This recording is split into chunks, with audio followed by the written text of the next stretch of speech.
So, guys, remember I've been sharing with you that it's only been a few months that since I left the UK to come down here to get started on farming, growing tomatoes.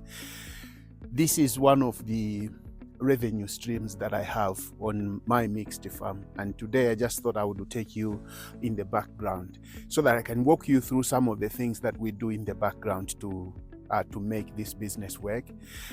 Like I've shared with you guys, we do have multiple revenue streams. As a mixed farm, we grow crops, we keep animals, but we're also working on turning what we grow here into value-added products that we can actually put back on the market. So today I'm focusing on what actually goes behind the scenes to make sure that we are harvesting the best quality tomatoes that we can actually go and deliver to some of the best shops in the country, and possibly maybe very soon exporting to neighboring countries. So let me just take you through to what's happening in the background.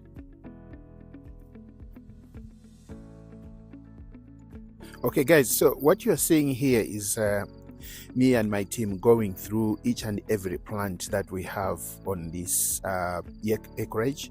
What we're doing is actually going through the tree and pruning some of the leaves and some of the branches that we actually don't want to keep them. This is very crucial because as the trees are fruiting now, each and every part of the tree, of the tomato tree that gives us the tomato fruits, requires a great deal of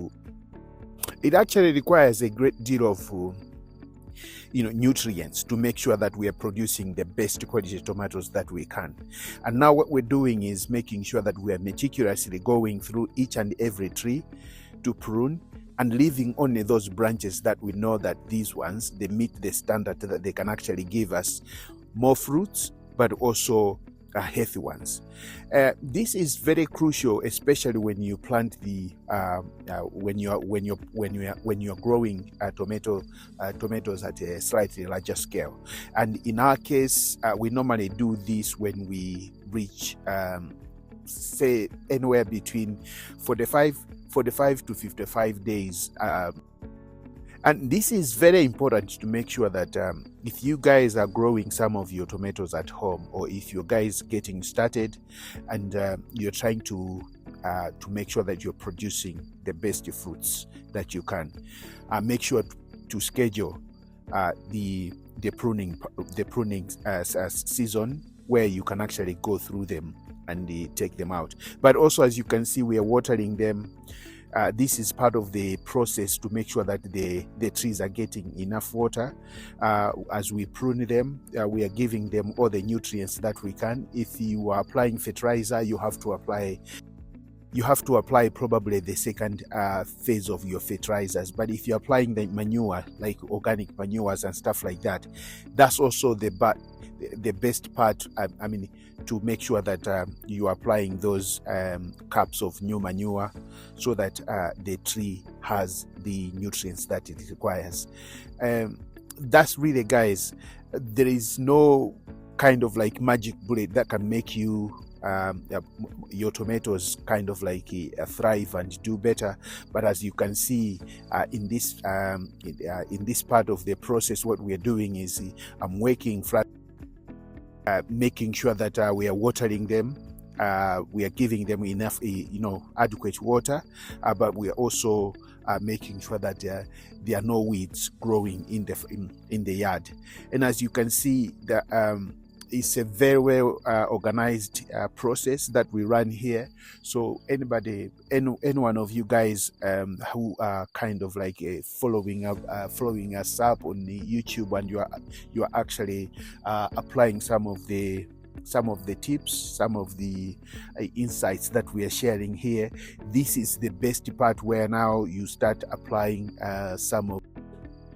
This is also some part of one of the best times where you have to apply some of the organic pest repellents, or if you're applying some insecticides, because as the fruits are coming out, some of the butterflies the butterflies will come and start laying the eggs on the fruits. And what actually happens is you end up with the tomatoes that are not of high quality. They've got deformations and things like that.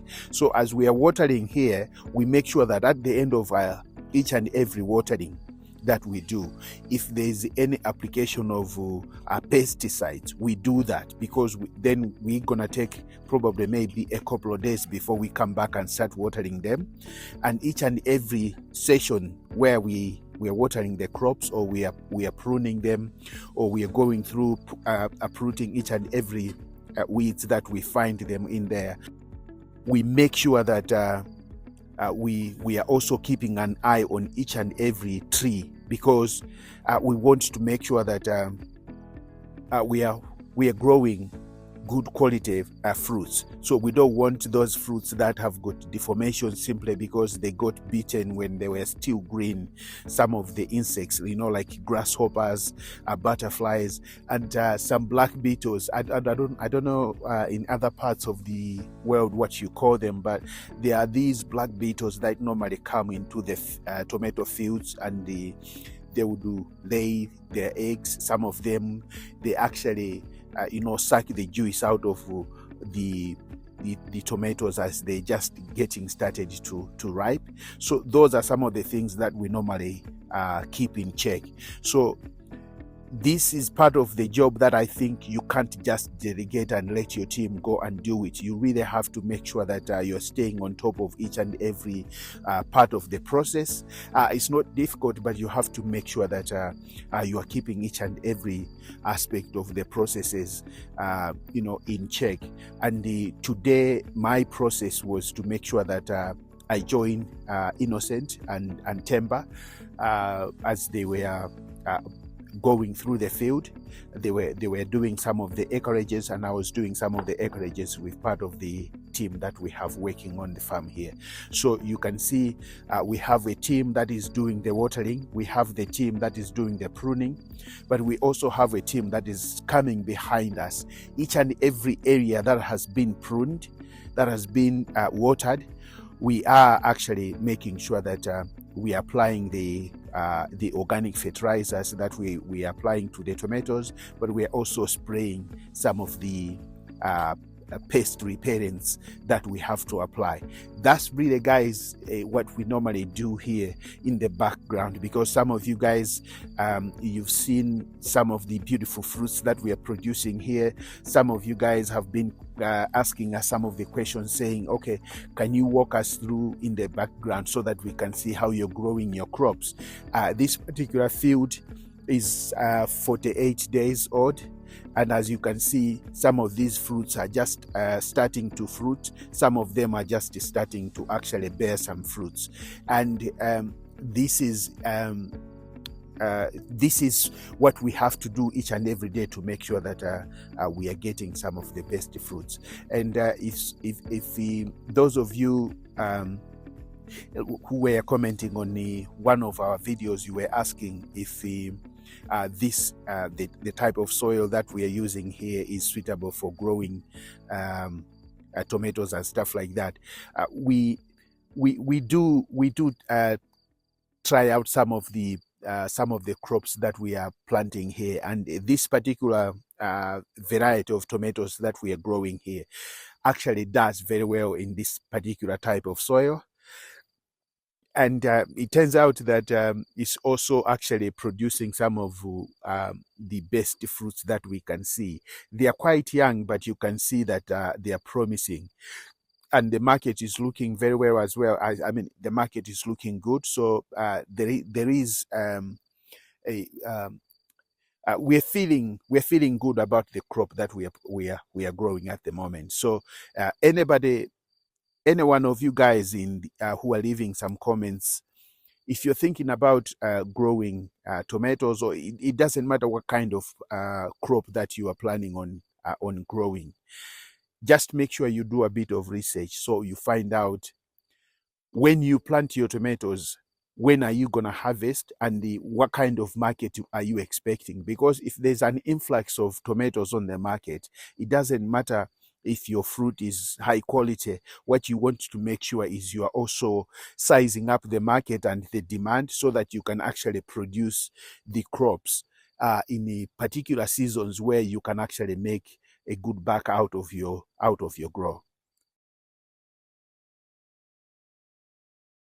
All right, guys, I'll see you later in my next video. All right, cheers.